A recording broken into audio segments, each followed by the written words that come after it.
Би төрийн байгуулалтын байнгын хорооны гишүүн биш боловч яг энэ үндсэн хуулийн цэцгийн 8 дугаар дүгнэлтэн дээр бас байр суурьа заавал хэлж үгээ хэлэх ёстой гэж бодоод орж ирсэн.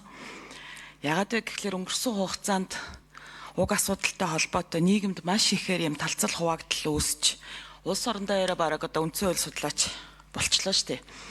Тэгэхээр юуны өмнө эрх баригч Монгол ардын намынханд хэлэхэд та бүхний энэ эрх мэдлийн төлөөх тэмцэл энэ их улс төржилт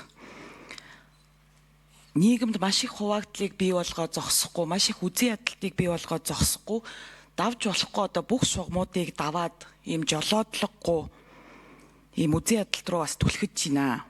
Тэгээс сүүлдээ бүр одоо төрийн бүх институтууд оролцоод эхэлсэн. Засгийн газар, улсын хурал, ерөнхийлөгч, үндсэн хуулийн цэц. Тэгээд бид ингэж суур тогтолцоогоо эвдсэн, ардчилсан үндсэн хуулиа эрсдэлд оруулсан ийм одоо улс төржилтийг бол хүлээн зөвшөөрч болохгүй. Тэгэхээр та нөхдийг бол одоо бас энэ бүх асуудлуудаа хоошин тавиад тангараг өргөсөн улсын хурлын гишүүдийн хувьд асуудалт одоо ийм объектив байдлаар хандаад цаашдаа бид нар одоо яг энэ үндсэн хуулиа хамгаалах, парламентын дархлаагаа хамгаалах талаар одоо юу хийж болох вэ гэдэг ийм өөр яриар руу ороосоо гэж хүсэж байна. Нэгдүгээрт. За тэгээд өнгөрсөн хугацаанд юу болоод өнгөрвөө? 54 гишүүн гарын үсэг зураад засгийн газрыг огцруулъя гэсэн саналыг өргөн барьсан. За уг саналыг улсын хурал авч хэлцээд 71 гишүүн ухамсартайгаар идэвхтэйгээр засгийн газрыг огцруулъя гэж шийдвэрээ гаргасан.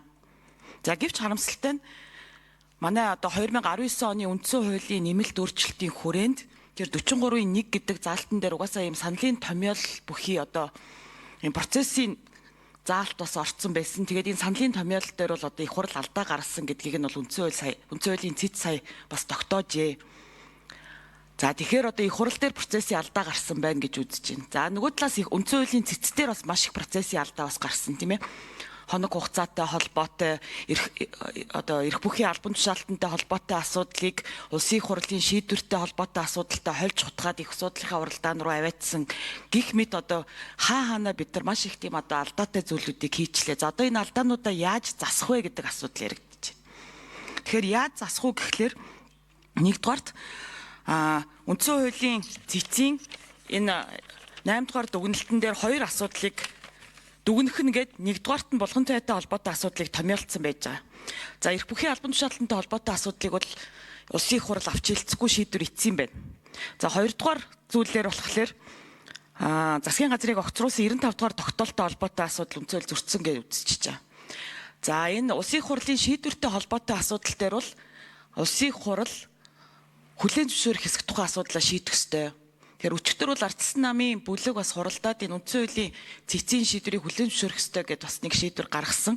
Тэгэхээр өнөөдөр бид нар энэ 95 дугаар тогтоолтой холбоотой энэ дүгнэлтийг хүлээн зөвшөөрөх хэсэг зөвшөөрөх тухай нэм тогтоолын төсөлтөөр ажиллах ёстой юм шүү.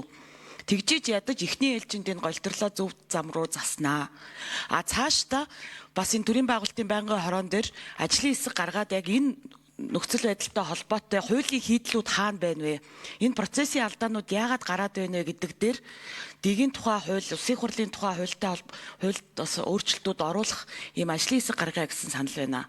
Тэгээ бид нар ийм бүтээлч байдлаар энэ улс төрийн хэрэглээ зогсоогоод асуудалд хандахгүй бол цаашлаад энэ үндсэн хуулийн чинь асуудал бүр зөвхөтөж тавигдахтэй гэсэн саналтай байна.